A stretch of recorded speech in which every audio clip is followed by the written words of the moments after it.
وعلیکم ورحمۃ اللہ وبرکاتہ۔ الحمد للہ رب العالمین والعاقبۃ للمتقین وعلی من احبهم وتبعهم بإحسان اجمعین الی یوم الدین، اما بعد۔ اعوذ باللہ من الشیطان الرجیم، بسم اللہ الرحمن الرحیم۔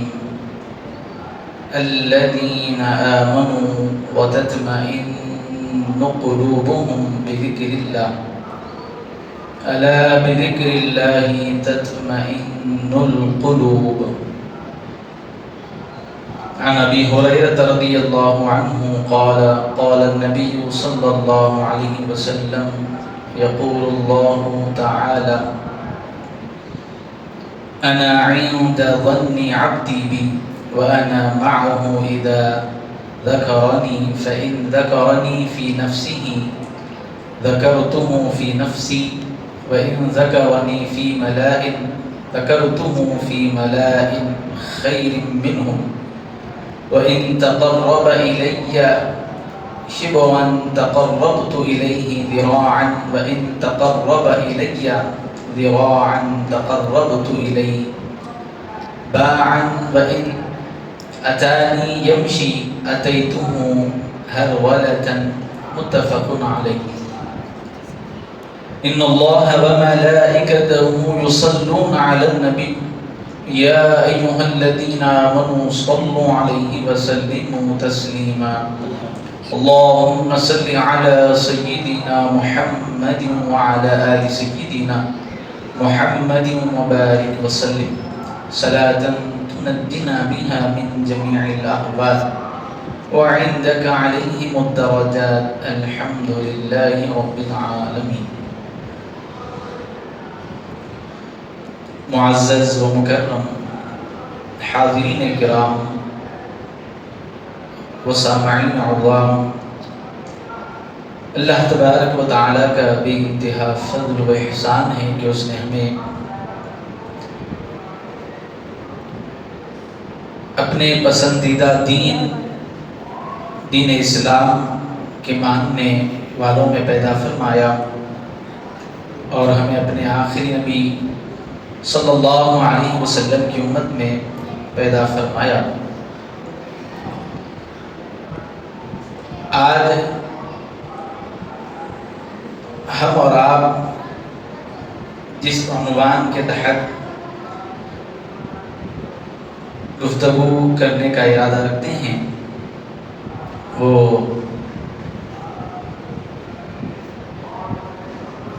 ذکر اور اطمینان قلب کے متعلق ہے۔ اللہ کے حبیب صلی اللہ علیہ وسلم نے اپنی بکثرت احادیث شریفہ میں ذاکرین کی بڑی فضیلت بیان فرمائی ہے۔ انسان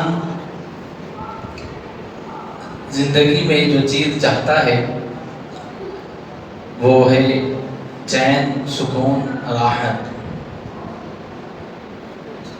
ایک انسان اپنی زندگی میں سکون چاہتا ہے، اطمینان چاہتا ہے،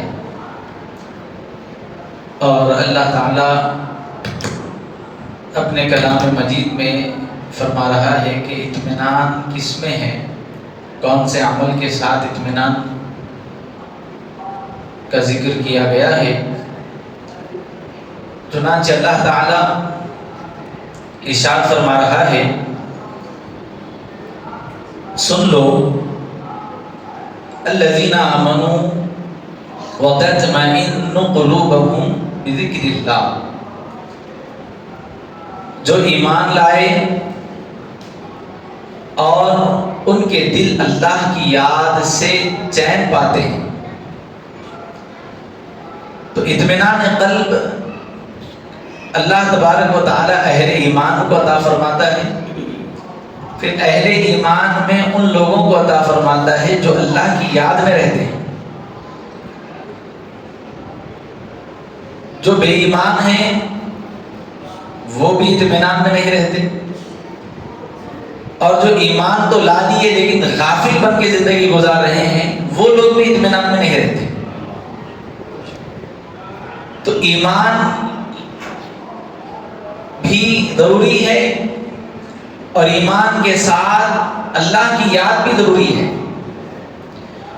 اگر کوئی بے ایمان ہے اور وہ یہ چاہتا ہے کہ اسے اطمینان ملے، اسے اطمینان نہیں مل سکتا، اور اطمینان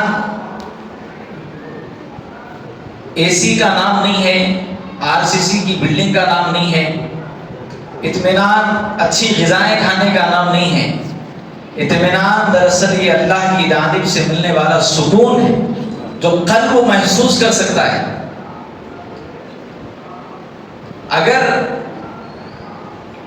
دولت، پراپرٹی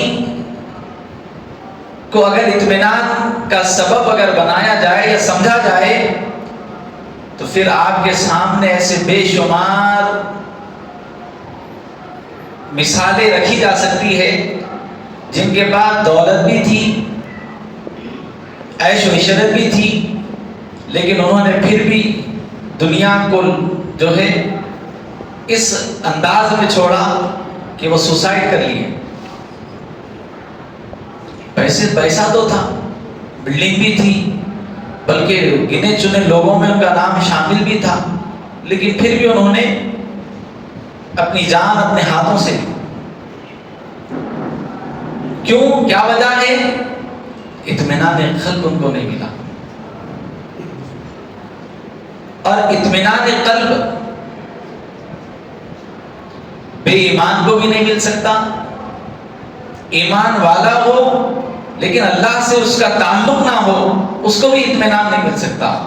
اور اللہ تعالیٰ واضح طور پر فرما رہا ہے کہ جو لوگ ایمان لائے، ہدایت کے راستے پر آ گئے، اور ان کے دل اللہ کی یاد سے چین پاتے ہیں، یعنی ان کا قلب اللہ کو یاد کرتا ہے، وہ اب ہمیشہ اللہ کی یاد میں رہتے ہیں۔ پھر آگے اللہ فرما رہا ہے، اب یہ تو کہا ان کی کیفیت، ایمان والے ہیں اور ان کے دل اللہ کی یاد سے اطمینان پاتے ہیں۔ اب اللہ حکم دے رہا ہے، سن لو، الا بذکر اللہ تطمئن القلوب۔ اللہ کیا فرما رہا ہے؟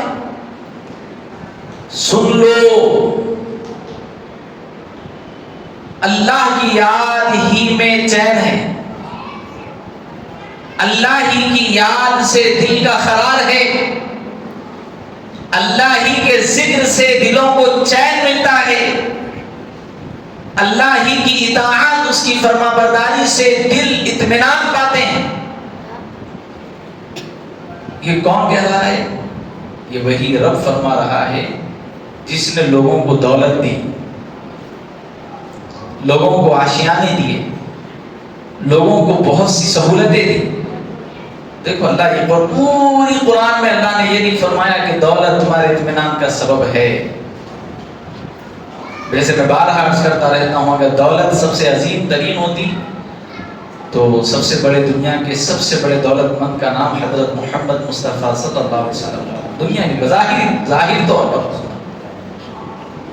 لیکن حضور نے قناعت کو اختیار کیا، حضور نے قناعت کو اختیار کیا، غربت کو حضور نے پسند فرمایا، اور حضور نے غربت کو اختیار کیا۔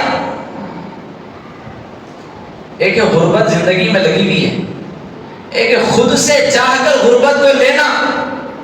حضور نے غربت کو چاہا، خود لیا حضور پاک علیہ السلام نے غربت کو، پھر اس کے فضائل بیان کیے۔ لیکن چونکہ آج ہمارا ذکر قناعت نہیں ہے، آج ہمارا جو عنوان ہے وہ ذکر سے متعلق ہے، تو ہم آج اس پر گفتگو کریں۔ اللہ کے حبیب صلی اللہ علیہ وسلم پر اللہ نے اس آیت کو نازل فرمایا اور کہا کہ جو لوگ ایمان لائے اور ان کے دل اللہ کی یاد سے چین پاتے ہیں، اور جو لوگ اللہ کی یاد سے غافل ہیں اور وہ دنیا میں اپنے دل کا قرار ڈھونڈ رہے ہیں، تو اللہ فرما رہا ہے کہ تمہیں دنیا کی کسی شے میں سکون نہیں مل سکتا، اگر تم سکون پانا چاہتے ہو، اطمینان پانا چاہتے ہو، اپنے دل کو قرار دینا چاہتے ہو، کہا کہ پھر میری یاد کو اپنی زندگی کا جو ہے اوڑھنا بچھونا بنا. الا بذکر اللہ تطمئن القلوب. اللہ ہی کے ذکر سے لوگوں کے دلوں کو کیا ملتا ہے؟ سکون ملتا ہے، چین ملتا ہے، قرار ملتا ہے. اور ہونا بھی یہی چاہیے، کیونکہ اللہ فرما رہا ہے کہ ہم نے تمہیں پیدا ہی اس واسطے کیا ہے تاکہ تم میری عبادت کرو. نہیں، اللہ نے انسان اور جنات کو پیدا کیا ہی اس واسطے. وما خلقت الجن والانس الا لیعبدون. ہم نے انسان اور جن کو اسی واسطے پیدا کیا تاکہ وہ میری عبادت کریں، مجھے یاد کریں. اب عبادت ایک وسیع معنی ہے عبادت کا. صرف نماز قرآن کی تلاوت عبادت نہیں ہے. ہمارے روزمرہ کے معاملات قرآن اور حدیث کے موافق ہو وہ بھی عبادت میں شامل ہے. ہماری شب و روز رسول اللہ کی سنت کے موافق گزرے وہ عبادت ہے. عبادت کو بھی مخصوص عمل کے ساتھ مت جوڑیے. نماز کو عبادت بولتے، قرآن کی تلاوت کو عبادت بولتے نہیں. آپ حلال کھا رہے ہیں وہ کھانا عبادت، حلال کما رہے ہیں وہ عبادت، آپ کسی سے اچھی گفتگو کر رہے ہیں وہ عبادت، آپ خاموش ہیں وہ بھی عبادت، آپ سو رہے ہیں وہ بھی عبادت، آپ جاگ رہے ہیں وہ بھی عبادت، آپ اچھی گفتگو سن رہے ہیں وہ بھی عبادت، اچھا دیکھ رہے ہیں وہ بھی عبادت، ہر چیز. لیکن غرض یہ ہو کہ جو ہم کر رہے ہیں اس میں اللہ کی رضا مقصود، اللہ کی یاد موجود.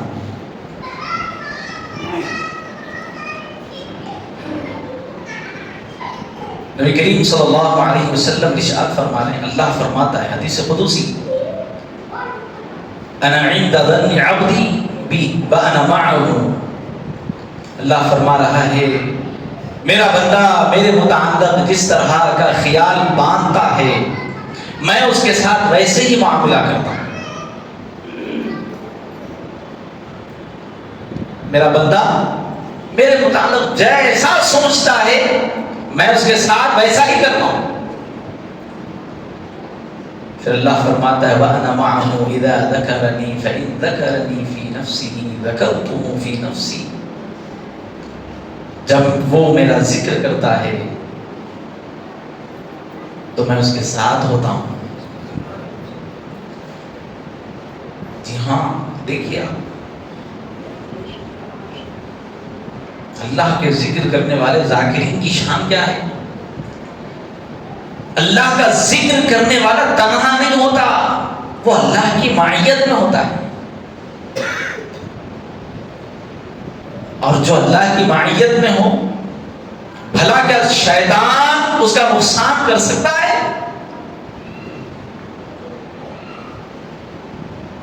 اچھوں کی صحبت انسان کو نقصان نہیں پہنچاتی، تو جن کے حکم پہ اچھا بنے ان کی یہ شان ہے. تو جو خود اچھا اور سچا ہو، پالنہار ہو، پروردگار ہو، اس کی معیت اگر مسلمان کو نصیب ہو تو کیا دنیا کا کوئی شخص اس کا بال بھی بھیکا کر سکتا ہے؟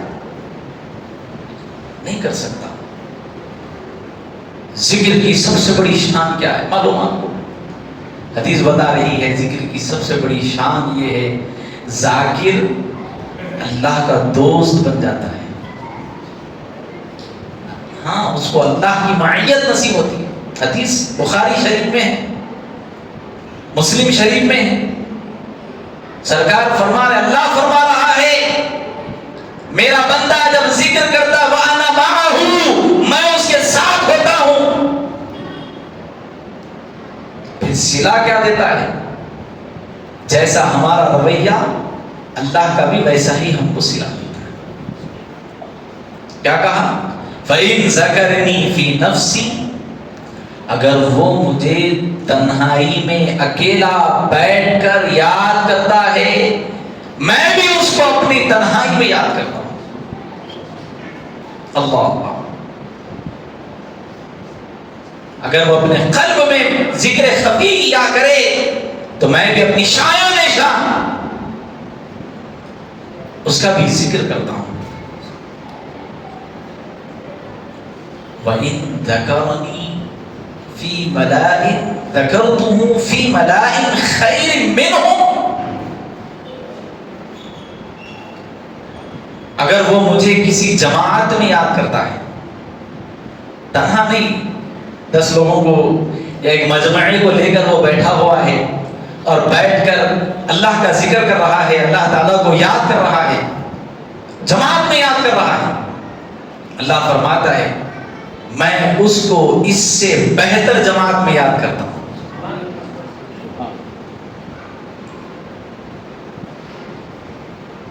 اور فی الفور یہ اجر دیا جا رہا ہے، یہ مقام دیا جا رہا ہے. ایسا نہیں ہے ذکر کر کے مجلس اٹھ گئی تو میں 40 سال کے بعد اس کا ذکر کروں گا، یہ تو ذکر نہیں ہے نا. اسٹینڈ.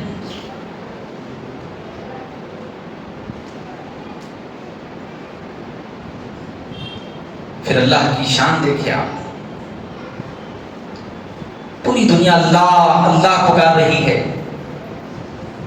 اور جو اللہ کے خاطر اس کا ذکر کرے اللہ اس کا نام لے رہا ہے، اس کو یاد کر رہا ہے. وہ تنہا یاد کرے تو اللہ بھی تنہا یاد کر رہا ہے. وہ لوگوں کے سامنے اللہ کا ذکر کر رہا ہے تو اللہ اس سے بہتر جماعت میں اللہ اس کو یاد کر رہا ہے. پھر آگے وَإِن تَقَرَّبَ إِلَيَّ شِبْرًا تَقَرَّبْتُ إِلَيْهِ ذِرَاعًا وَإِن تَقَرَّبَ إِلَيَّ ذِرَاعًا تَقَرَّبْتُ إِلَيْهِ بَاعًا. نبی کریم صلی اللہ علیہ وسلم فرماتے، اللہ فرماتا ہے اگر میرا بندہ میری قربت کے خاطر مجھے پانا چاہتا ہے، میرے قریب آنا چاہتا ہے، وہ ایک بالش بڑھتا ہے، میں اس کی طرف ایک ہاتھ بڑھ جاتا ہوں. میرے خاطر میرے قریب ایک بالش بڑھے، میں ایک بازو اس کے قریب ہو جاتا ہوں.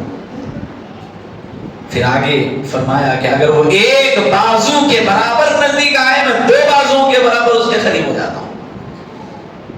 اگر وہ میری طرف چلتا ہوا آئے تو میری رحمت اس کی طرف دوڑتے ہوئے آتی ہے. وَإِنْ أَتَانِي يَمْشِي أَتَيْتُهُ هَرْوَلًا. آقا کریم علیہ السلام فرمایا کہ اگر وہ چلتا ہوا اللہ کی طرف آئے تو اللہ کی رحمت اس کی طرف دوڑتے ہوئے آتی ہے. یہ حدیث مبارکہ بخاری اور مسلم دونوں میں ہے. اور اس حدیث مبارکہ کا ایک ایک جملہ ہم آپ کو سمجھنا ہے. حدیث مبارکہ میں سب سے پہلا لفظ کیا ہے؟ اگر کوئی میری طرف ایک بالش بڑھے، آغاز ہماری طرف سے ہونا ہے.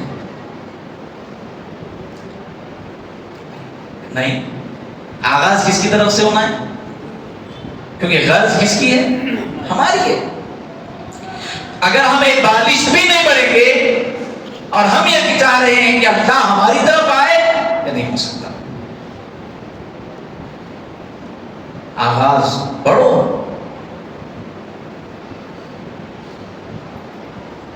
اسی کو میں نے ایک شاعر نے بڑی پیارے انداز میں کہا تھا کہ دانہ خاک میں مل کر ہی گلے گلزار ہوتا ہے.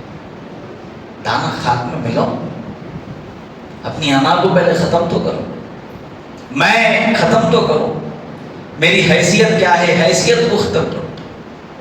جب ہم رگڑے جائیں گے تو پھر ہمارا مقام. ہمیں بیک وقت اپنا مقام بھی چاہتے ہیں، اپنے آپ کو بھی چاہتے ہیں، پھر یہ چاہ رہے ہیں اللہ ہمارا کو مقام ایسا نہیں ہو سکتا. حضور سیدنا پیران پیر غوث الاعظم دستگیر رضی اللہ تعالیٰ عنہ کتنی بڑی شخصیت. پیران پیر، پیروں کے پیر. لیکن آپ کی زندگی کا معائنہ کریں گے تو آپ نے اپنی زندگی کے 40 سال جنگل و بیابان میں گزار دی. خاک میں ملائے اپنے آپ کو. پھر اللہ نے وہ مقام دیا.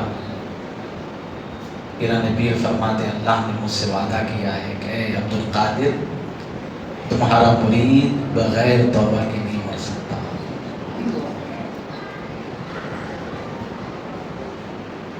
یہ مقام کب ملا؟ انہوں نے اپنے آپ کو پہلے اللہ کی محبت میں فنا کیا. ہم اور ہماری سوچ فنا کی نہیں ہے، بقا کی ہے. اس لیے آج ہم ادر بدر.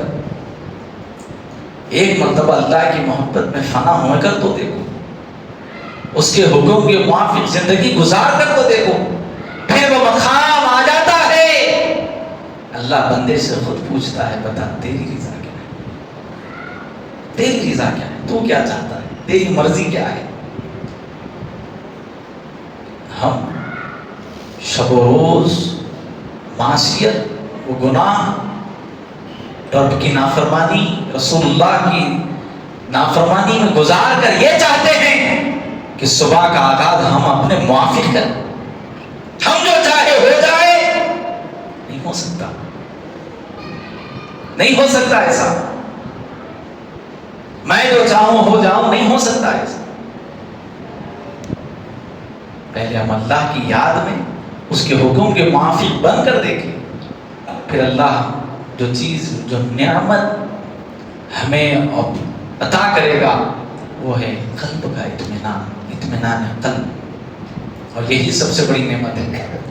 سکون نہیں ہے زندگی میں، آپ پوری دولت رکھ لو کوئی کام کی. میں آپ کو ایک مثال دے دیا، آپ کے سامنے پوری دنیا کی ہسٹری ہے. کروڑ پتی، کھرب پتی لوگ اپنے ہاتھوں سے اپنی جانوں کو لے لیے، سوسائڈ کر لیے. اگر دنیا میں کامیابی ہوتی، کسی چیز کی کمی تو نہیں تھی ان کے پاس، بلکہ مرنے کے بعد ان کی جائیدادیں 100 کروڑ 200 کروڑ 300 کروڑ 1000 کروڑ کی بتائی جا رہی ہے کہ ان کے پاس 1 کروڑ تھے. پھر مرے گئے، اپنے آپ کو مار لیے گئے. تو معلوم ہوا کہ اطمینان قلب نہیں ملا. اور قلب کا اطمینان صرف اور صرف اللہ کی یاد سے جڑا ہوا.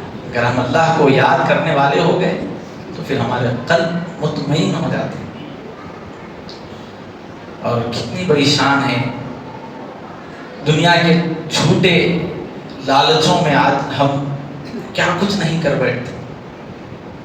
اگر ایک دنیا کا کوئی بڑا عہدہ رکھنے والا اگر ہمارے کارخانے پہ یا ہماری دکان پہ یا ہمارے گھر پر آ گیا تو ہم کیا کرتے؟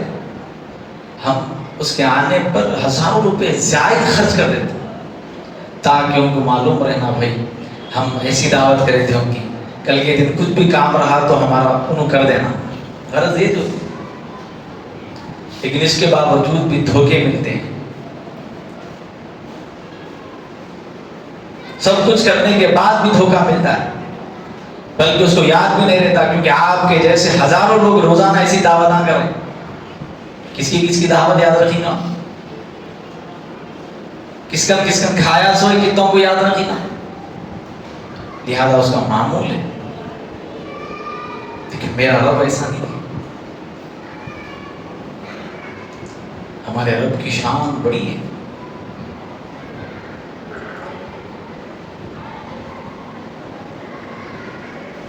اللہ تبارک و تعالیٰ کی شان بڑی بلند ہے.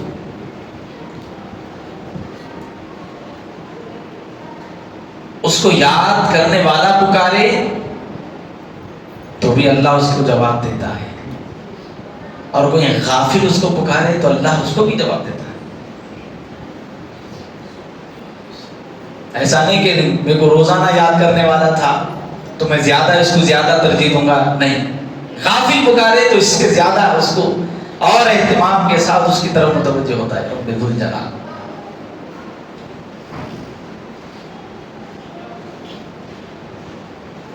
کیوں؟ اس کی وجہ یہی ہے کہ اللہ تعالیٰ چاہتا ہے کہ میرے بندوں کو میں قلبی سکون دوں. اگر اور وہ اس کو سمجھے کہ قلب کا سکون کس میں ہے. گناہ میں سکون نہیں ہے، نیکی میں بے چینی نہیں ہے. گناہ کرنے والا سکون نہیں پا سکتا، نیکی کرنے والا کبھی بے چین نہیں ہو سکتا. یہ شان ہے نیکی کی، اور وہ نحوست ہے گناہ کا.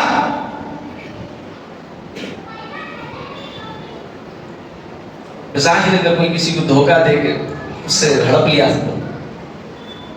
اس کو معلوم بھی نہیں ہوا، ہڑپ بھی لیا،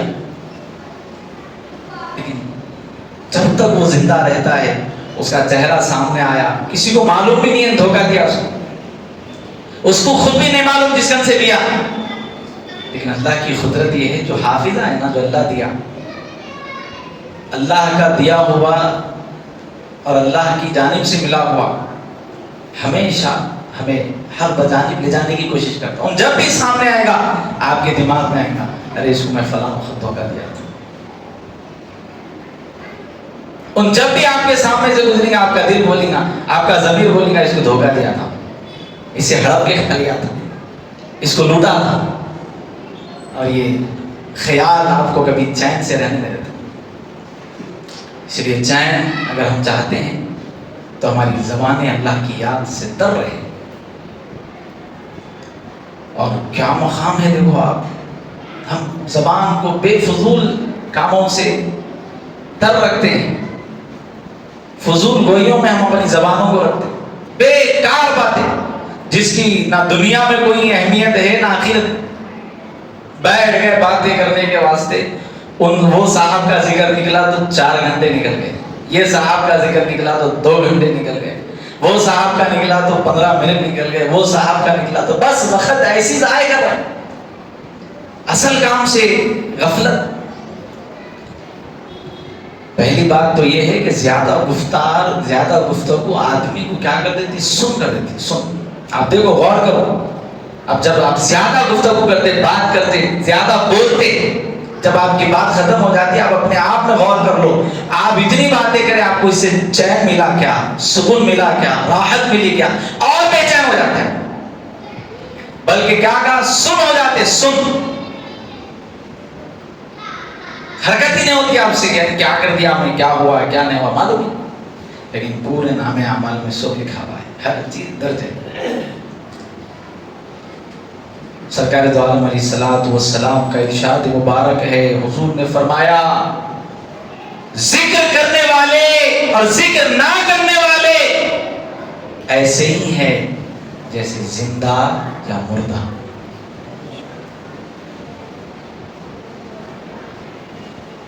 ذکر کرنے والے زندہ ہے، ذکر کرنے والے زندہ ہے، ذکر نہ کرنے والے مردہ ہے۔ ان کی مثال دی حضور نے، ذاکرین کی مثال زندوں کے جیسی ہے اور غافلوں کی مثال مردوں کی طرح ہے۔ اور آدمی کو جب دنیا کا کوئی نقصان پہنچتا ہے، اس کی بہت سی وجوہات میں ایک بڑی وجہ یہ ہوتی ہے کہ وہ جس وقت غافل ہوتا ہے اللہ اس کو اسی وقت نقصان میں مبتلا کرتا ہے۔ غافلوں کا نقصان زیادہ ہوتا ہے اور متفکر اور ذاکرین کا اگر نقصان ہو بھی جائے تو پھر اللہ ان کو قلب سکینہ کے ذریعے اطمینان دے دیتا ہے۔ میں آپ کو اس کی 2 مثالیں دوں گا سمجھنے کے واسطے۔ ایک مثال، ایک بزرگ رحمۃ اللہ تعالی علیہ، غالباً حضرت ابراہیم بن ادھم رحمۃ اللہ تعالی علیہ کے متعلق یہ واقعہ بیان کیا جاتا ہے یا کسی اور بزرگ کی طرف منسوب ہے۔ آپ رحمۃ اللہ تعالی علیہ اپنے فرزند جمن کو لے کے وہ مچھیوں کے شکار لے گئے۔ آپ اپنے فرزند کو مچھی پکڑ کے دیتے اور بولتے بیٹے اس کو رکھنا، تو وہ کافی دیر سے مچھیاں پکڑ رہے ہیں، ایک پکڑے، دیے، 2 دیے، دیتے گئے۔ اب اس کے بعد دل بولا ٹھیک ہے بھائی بس کافی ہے کھانے کے واسطے۔ آپ پلٹ کے بیٹے کے پاس گئے، جا کے دیکھے تو ایک بھی مچھی نہیں ہے۔ آپ پوچھے رہے بیٹے مچھیاں میں ابھی پکڑ کے آپ کو دیا تھا کہاں ہے؟ تو بیٹے کا معصومانہ جواب دیکھیے جو والد کی تربیت پر مبنی ہے۔ وہ بیٹے نے کہا کہ ابا جان وہ مچھیاں تو میں نے تالاب پہ چھوڑ دی۔ بولے بیٹے ایسا کیوں؟ ہم آئے ہی اس واسطے ہیں کہ ان کو پکڑے۔ تو بیٹے نے کہا ابو جان آپ ہی نے تو کہا تھا کہ جو اللہ کے ذکر سے غافل ہو جاتے ہیں وہ مصیبت میں آ جاتے ہیں، اور وہ مچھی آپ کے کانٹے میں پھنس گئی، مصیبت میں آ گئی۔ اس کا مطلب یہ ہے وہ اللہ کو بھول چکی تھی، اس بات سے آپ کے کانٹے میں آ گئی۔ اور جو غافل ہو اگر ہم اس کو کھائے تو کیا ہم اللہ اللہ کو یاد کر سکتے؟ تو جو چیز اللہ کی یاد سے غافل ہو، ہم کھا کے ہم کئی کو غافل بننا، ہمارے جسم میں وہی شے جانا جو ہمارے لیے نفع بخش ہو، اسی لیے میں نے منہ چھوڑ دیا۔ باپ بڑا مسکراتا چہرہ لے کر اپنے بیٹے کی پیٹھ تھپک کر بولے ٹھیک ہے بیٹے چلو بہت، حالانکہ کوئی شرم کوئی ایسی بات تو نہیں ہے بھائی، وہ چیز غذا ہے کھانے کی ہے، اس کو پکڑ کے کھانا پڑتا، لیکن جو بچے کی سوچ بتا رہی تھی وہ تربیت کا نمونہ تھا۔ یہاں یہ بحث نہیں ہے کہ کیا شریعت اس کو اجازت نہیں دی، کیا ایسی مچھی حلال نہیں ہے، بحث اس پہ نہیں ہے، بحث ان کی تربیت پر ہے، انہوں نے اپنے اولاد کی کیسی تربیت، یعنی ان کے بچے کے دل و دماغ میں یہ بات بیٹھ گئی تھی کہ جو ذکر سے غافل ہیں وہ مصیبت میں مبتلا ہے، اور یہ پکڑے گئی تو مصیبت میں، ظاہر بات اس کی جان کا خطرہ ہے، مصیبت میں، تو لہذا غافل تھی تو اسی لیے مصیبت میں آ گئی، تو ایسی غافل مچھی نہیں ہونا۔ ایک نیک سوچ۔ آج ہماری زندگیوں میں بہت سے نقصانات ہوتے ہیں، کہیں ہمارا غفلت، ہمارا غافل پنا تو کہیں ہمیں نقصان میں نہیں لے جا رہا، اور کرنا چاہیے۔ ایک اور مثال میں آپ کے سامنے حضور پیران پیر کی آپ کے سامنے عرض کروں۔ حضور سیدنا عبد القادر جیلانی غوث پاک رحمۃ اللہ علیہ ذکر میں بیٹھے ہوئے ہیں، ایک صاحب آیا ہے کہ بولے حضرت آپ کا تجارتی سامان پر جہاز آ رہا تھا، یعنی تجارت کا سامان لے کے جہاز آ رہا تھا، ابھی ابھی خبر ملی ہے وہ ڈوب چکا ہے۔ تو آپ بولے الحمدللہ۔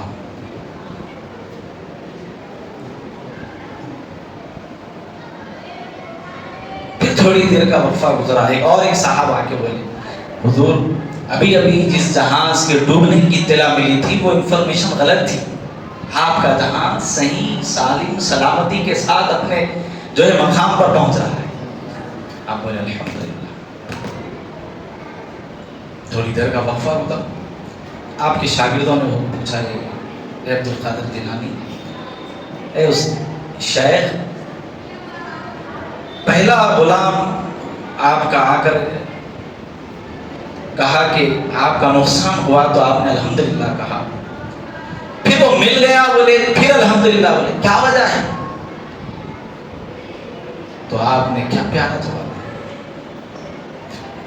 جتنے دنیا میں غوث پاک کے چاہنے والے ہیں ان کو اس سے عبرت حاصل کرنا چاہیے، پیران پیر کے جملے کو اپنی زندگی کا حصہ بنانا چاہیے، پیران پیر کی زندگی کا طرز دیکھیے۔ آپ نے کہا کہ میں نے جو پہلی مرتبہ الحمدللہ کہا تھا، دراصل بات یہ ہے میں اللہ کا ذکر کر رہا تھا، اللہ کو یاد کر رہا تھا، وہ جو مال آ رہا تھا جس کے ڈوبنے کی تم نے خبر دی، جیسے ہی میرے کانوں میں پڑی میں نے اپنے دل کو دیکھا، کہیں مال کا غم اللہ کے ذکر سے ہٹایا تو نہیں، عبد القادر کو مال کا نقصان عبد القادر کو اللہ کی یاد سے غافل تو نہیں کر دیا، میں نے اپنے قلب کو دیکھا الحمدللہ، وہ مال کے ڈوبنے سے ہٹکا نہیں، وہ مسلسل اللہ کو یاد کر رہا، تو میں نے اپنے قلب کے جمے رہنے پر اللہ کا شکر ادا کیا، مال پہ نہیں۔ پھر جب مل گئی اور صحیح سالم ہونے کی خبر ملی تو میں نے پھر دل کو ٹٹولا کہ کہیں مال کی محبت میں عبد القادر کا قلب اللہ کی یاد سے ہٹا تو نہیں، الحمدللہ میرا قلب اللہ کی یاد میں محو رہا، تو میں نے اس پر اللہ کا شکر ادا کیا۔ تو میں مال کے ڈوبنے یا ملنے پہ شکر نہیں کرا، میں تو اپنے قلب کے جڑے رہنے پر، رب سے اللہ کی یاد سے جڑے رہنے پر الحمدللہ۔ تو آج ہماری زندگیوں میں بھی اس عمل پر مجھے اور آپ کو غور کرنا ہے، کہیں بعض اوقات ہمارا بھی نقصان ہو جاتا ہے، وہ نقصان ہمیں اللہ سے دور تو نہیں کرنا، کبھی اللہ باران رحمت ایسی برسا دیتا ہے، مہینوں میں کمانے کا مال چند گھنٹوں میں اللہ نواز دیتا ہے، تو یہ چند گھنٹوں میں ملنے والا مال کہیں ہم اللہ سے غافل تو نہیں کر رہا ہے؟ اگر غافل کر رہا ہے آپ کا مال آپ کو لے ڈوبے گا۔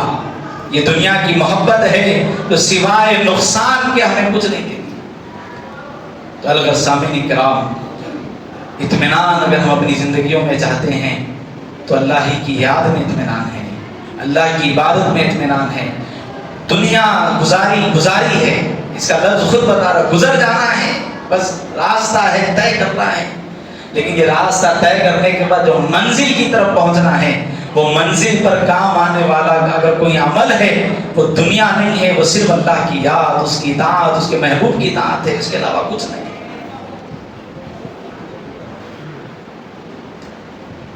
اللہ کے حبیب صلی اللہ علیہ وسلم ارشاد فرما رہے ہیں،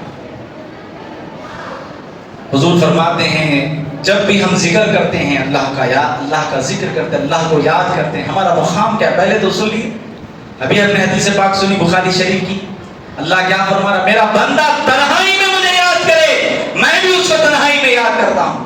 وہ دنیا میں اگر کسی جماعت میں میرا ذکر کرے، میں اس کا ذکر اس سے بہتر جماعت میں کرتا ہوں. وہ میری طرف ایک بالش بڑھے تو میں ایک بازو اس کی طرف بڑھ جاتا ہوں، وہ میری طرف ایک بازو بڑھے تو میں دو بازو اس کی طرف بڑھ جاتا ہوں. کوئی میری طرف چلتا ہوا آئے تو میری رحمت اس کی طرف دوڑتی بھی آتی ہے. ایک اور حدیث سنیے، اللہ کے حبیب فرما رہے، مسلم شریف کی حدیث ہے، حضور نے فرمایا، حضرت ابو ہریرہ اور ابو سعید خدری دونوں نے حضور کے بارے میں گواہی دی کہ آپ نے فرمایا جب بھی لوگ، یعنی حضور فرمایا جب بھی لوگ اللہ کے ذکر کے لیے بیٹھتے ہیں تو اللہ تعالیٰ ان کی طرف فرشتوں کو بھیجتا ہے، اور فرشتے اپنے پروں میں ان کو ڈھانپ لیتے ہیں، یعنی پروں سے ان کا سایہ کرتے ہیں، ان کو ڈھانپ لیتے ہیں اور اپنی آغوش میں لے لیتے ہیں،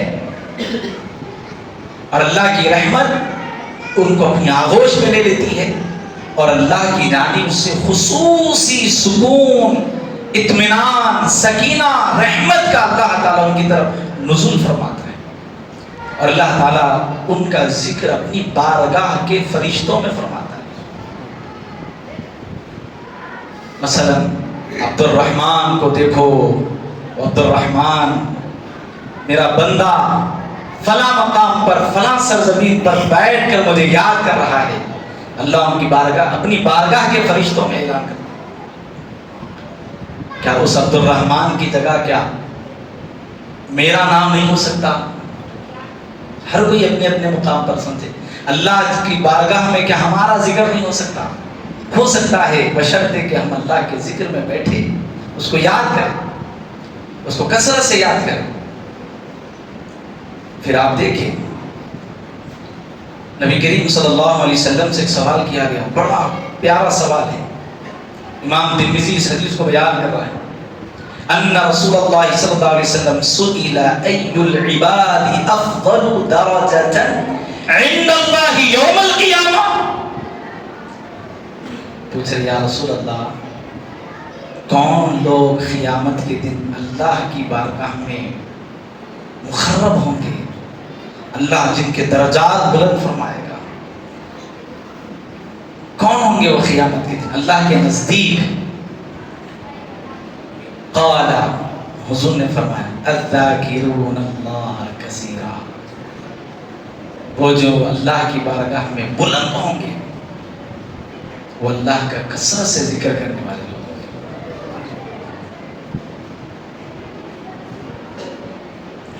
دنیا کا عہدہ رکھنے والے لوگ نہیں، جس کے بعد دنیا میں اتنی دولت ہوں کہ ان کو نہیں. آج دنیا کا ایک انسانی، دیکھو اللہ کے انصاف میں اور بندوں کی سوچ میں کیا فرق ہے. انسان جب کوئی شے بناتا ہے تو اس کی اپنی ذاتی سوچ ہوتی ہے جو اس کے نفع سے متعلق ہوتی ہے. اللہ کی شان یہ ہے، اللہ نے جو کچھ بنایا ہے انسانوں کے نفع کے لیے، اس میں ہمارا نفع ہے، ہم جیسا چاہے جتنا چاہے بنا. ایک پلین بھی بنانے والا ایک پلین بنایا، اس کے اندر بھی کیٹیگری رکھ لی،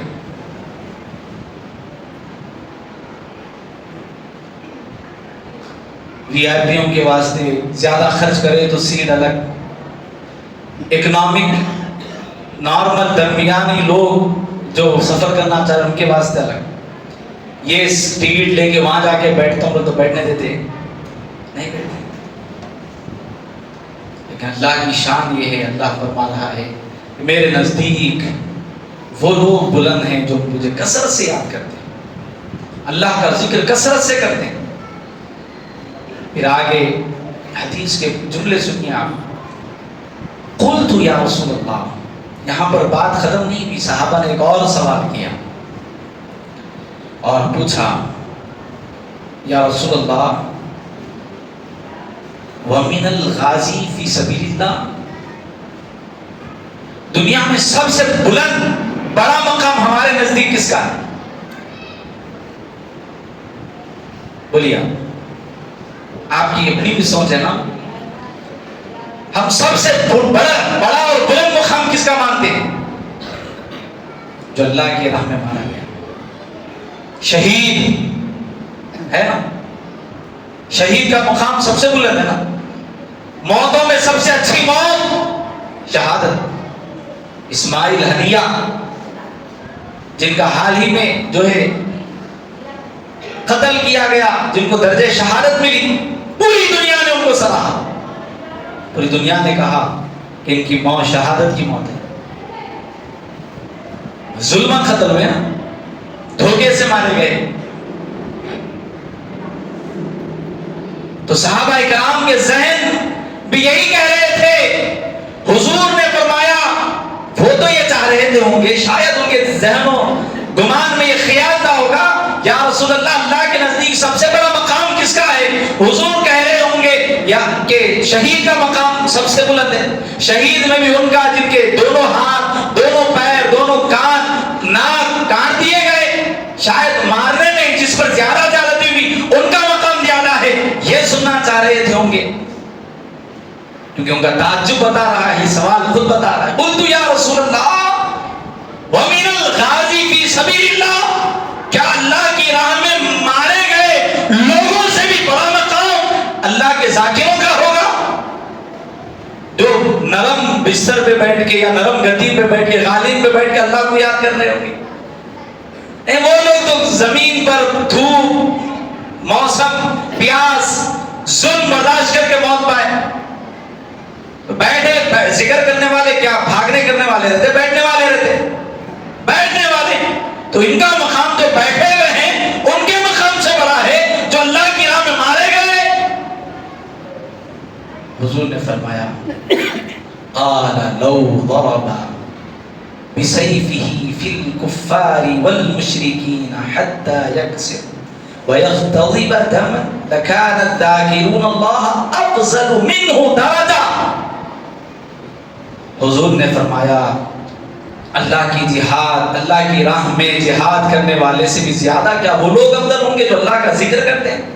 فرمایا اگر کوئی شخص اپنی تلوار کافروں مشرکوں پر چلائے یہاں تک کہ لڑتے لڑتے تلوار ٹوٹ گئی اور اس کو مار مار کر خون میں لہو لہان کر دیا گیا، اس کو مار دیا گیا، اس کے اوپر ظلم کیا گیا، زیادتی کی گئی، اس کے باوجود بھی اللہ کے نزدیک ذاکرین ان سے ایک درجہ بلند ہے، بشرطے کہ ذکر کرنے والا شہید نہ. یعنی اگر ذکر کرنے والا شہید یعنی شہید خود ذاکر ہے پھر اس کا مقام تو اس سے بلند ہے. شہید بھی ہے اور ذکر کرنے والا دونوں ہیں تو اس کا مقام پھر بلند ہے.